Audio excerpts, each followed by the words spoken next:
Thank you. Let's turn to Starbucks this morning, as you might know, announcing plans to cut some corporate jobs, close some North American stores as part of the company's broader turnaround efforts. Let's get to Kate Rogers, who brought us that news earlier this morning. Morning again, Kate.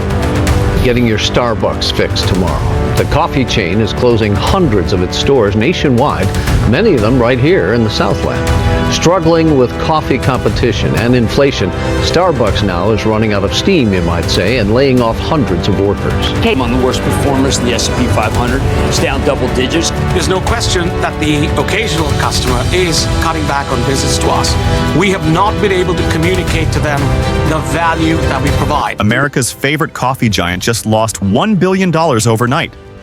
But it's not just caffeine that's crashing, it's U.S. policy itself. And the world is watching Canada turn this chaos into power.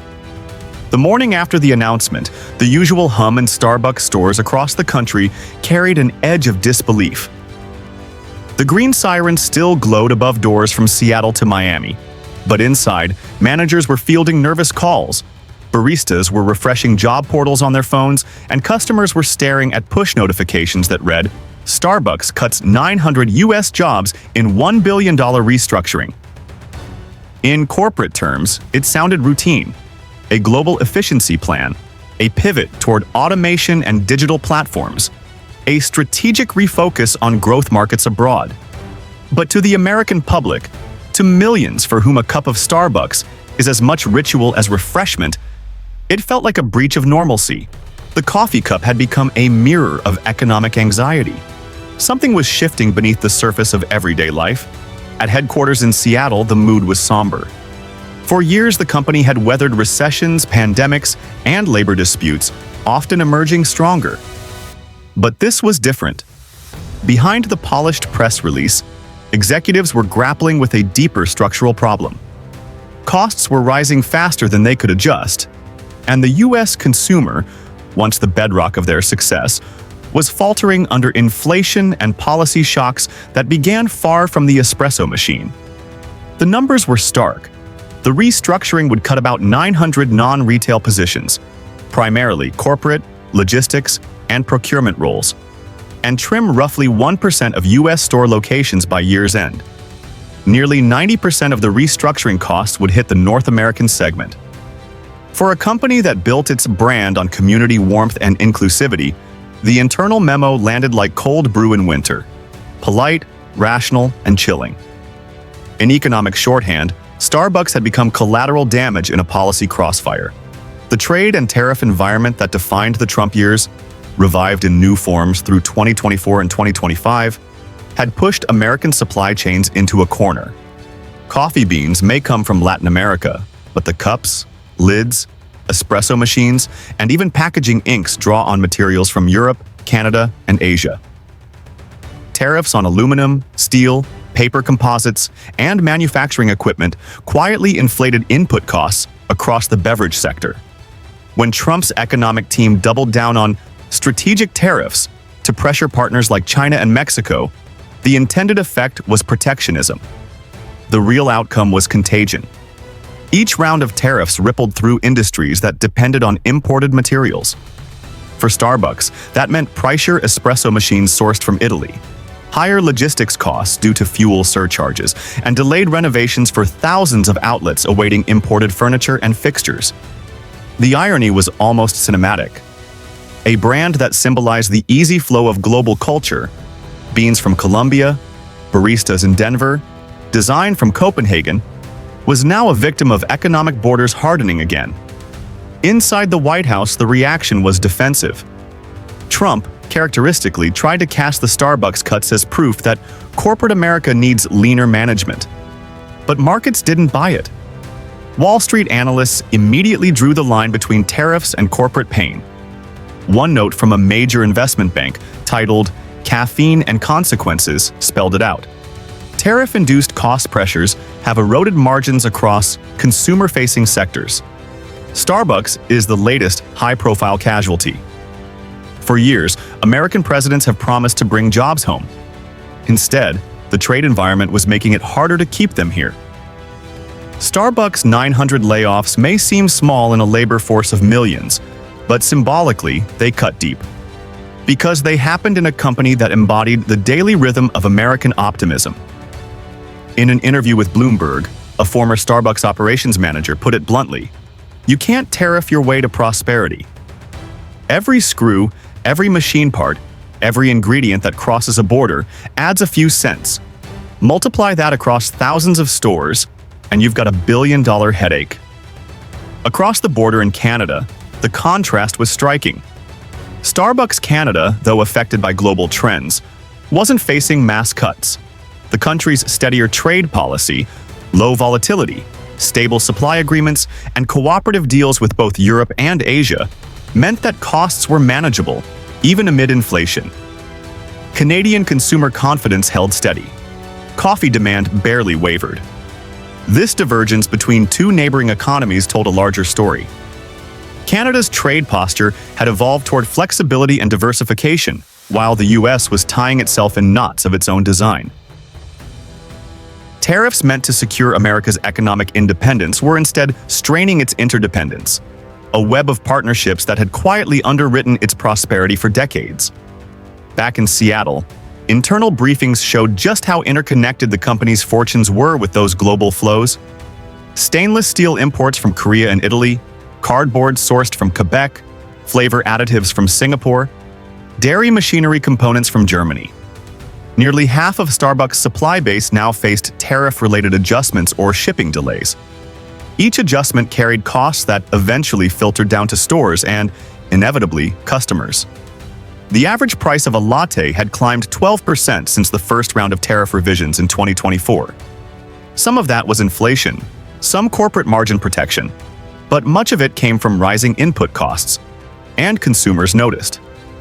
Traffic in U.S. stores declined 3% in the first quarter of 2025, the sharpest drop since the pandemic recovery. Behind every number was a human story. In Chicago, a district manager with 15 years at the company was told her position was being eliminated in restructuring. In Phoenix, warehouse staff were reassigned or let go as distribution contracts were consolidated.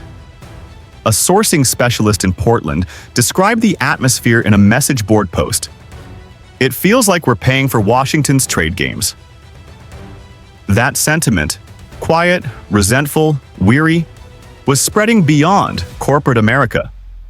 In Midwestern manufacturing towns, farmers markets, and suburban shopping centers, people were starting to draw the connection between trade policy headlines and the price of their morning cup. Economists had warned this would happen. Tariffs act like hidden taxes. They don't appear on receipts but show up in everything from machinery to menus. When the US imposed duties on aluminum and paper imports, it didn't just target factories. It hit food packaging, beverage cans, and retail fixtures. Starbucks, McDonald's, Coca-Cola all bore the weight. By summer 2025, the company's internal cost index, a composite of raw materials, transport, and store maintenance, had risen nearly 18% from its pre-tariff baseline. The math was unsustainable. Even as global demand grew, US profitability sagged. For Trump, the optics were painful. A president who built his identity on business acumen was now watching one of America's most recognizable brands announce layoffs on his watch. Advisors scrambled to spin the narrative, calling Starbucks cuts a corporate adjustment to digital transformation. But few were convinced. What made the story even more potent was timing.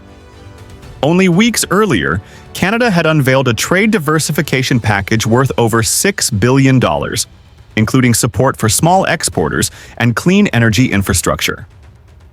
Ottawa framed it as future-proofing against policy volatility.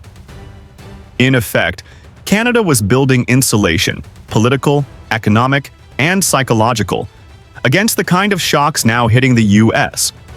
In Washington, the contrast was hard to ignore. The Canadian dollar was steady, inflation was easing, supply chains through Vancouver and Montreal were running smoother than those through Los Angeles and Houston. Multinationals were quietly noting it. Some American companies began shifting logistics operations north, citing predictable policy environment as their reason. Starbucks itself didn't move jobs across the border, but suppliers did. a paper cup manufacturer in Wisconsin announced plans to open a secondary plant in Ontario. An equipment servicing contractor shifted its parts warehousing from Nevada to British Columbia. Step by step, the geography of production was tilting away from the very country that had tried to protect it. Inside the corridors of Starbucks headquarters, executives faced a cruel irony. The U.S. tariffs designed to favor domestic business were making foreign operations more efficient. A senior supply chain analyst, speaking anonymously, described the dilemma. We're spending more to get less reliability. We used to source parts freely from partners. Now everything comes with paperwork, fees, and delays. It's like running a marathon in mud. Meanwhile, customers began noticing subtle changes. Smaller cup sizes in some locations, less elaborate interior refurbishments, fewer limited edition beverages. These were quiet cost-saving measures, but together they signaled retrenchment. The brand that once symbolized effortless abundance was adapting to scarcity. And yet, amid the corporate turbulence, Starbucks' story became a window into a much larger picture. One where business and geopolitics are inseparable. Trade wars, after all, are not fought with missiles but with invoices. Each tariff, each retaliatory measure, is a micro-conflict echoing across factories, warehouses, as the U.S. pursued tariff escalation against key allies, from Canada and Japan to segments of the EU. It underestimated their capacity to adapt. Japan's trade ministry responded with subsidies for its exporters. Korea diversified supply routes through ASEAN partners. Canada leaned into multilateralism, signing expanded access deals with the EU and Indo-Pacific economies. And so, what began as a simple headline about 900 layoffs became something far larger, a mirror reflecting America's own policy confusion. Starbucks didn't just lose money, it lost certainty, something every worker and investor depends on. Across the border, Canada's calm, calculated strategy stood in quiet contrast, proof that stability is power in a world addicted to chaos. As supply chains shift, brands stumble, and markets adapt, one question lingers. Is America still the safest place to build, trade, and grow?